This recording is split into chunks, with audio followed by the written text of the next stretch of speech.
Okay. Hi, good morning, ma'am. Sir, I'm sorry. We do have a Philippine liquor here, exclusively here in the Philippines. You only taste Sula here, in our country. We have a Sula coconut here. Sula is just 19% alcohol, the coconut one. We use the Atwell coconut milk also. So it's coconut milk, yeah, coconut milk. Not lambanog. Not lambanog, not tuba, because not tuba and lambanog fermented coconut. Okay. This is a coconut milk. How many percent? 19% alcohol. And this is all natural actually. We don't have any additives, preservatives. It's just two ingredients, flavor one and the sugarcane based grapes. And then second one, this is my personal bias also. The Tablea Cacao, the famous dark chocolate here in the Philippines. 26% alcohol as you can see here. And you said that's award-winning. yes, this 20. is a award-winning product payback 2024. And this is Last Day's Coffee, Kaping Barako ng Pilipinas. This is 36% alcohol, 50% Barako. And then, yeah, lasing ka na, gising ka pa.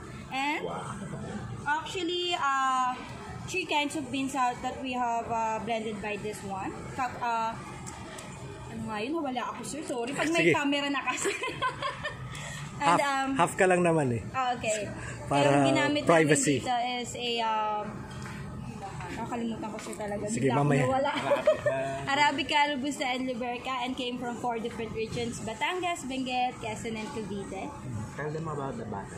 Yung yes, sure. Here, as you can see, once the bottle is empty, you can turn it into a light like this once the bottle is done. Oh, ganda nga. simple as base if you want. But you can do a DIY as well. And only bottle you can find the Philippine logo on the side. You're proud to say.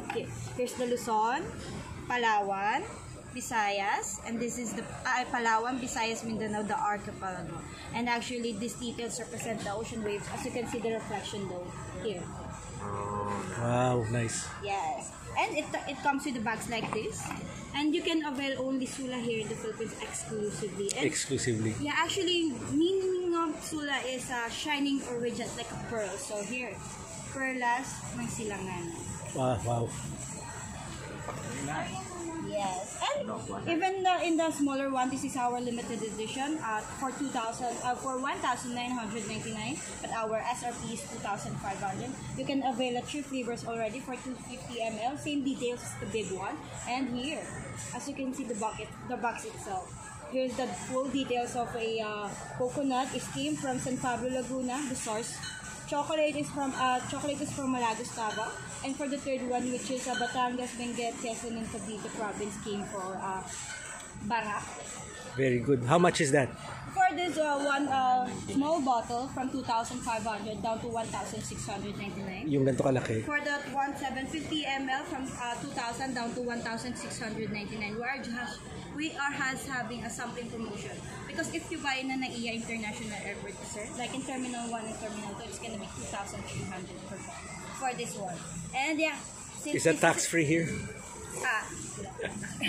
Yeah, but joke for lang. this one po kasi, 5 lang branch lang po yung pinagbigyan, which is yung top branches. So, wala po kayong makikita nito even sa NAIA International Airport for this one.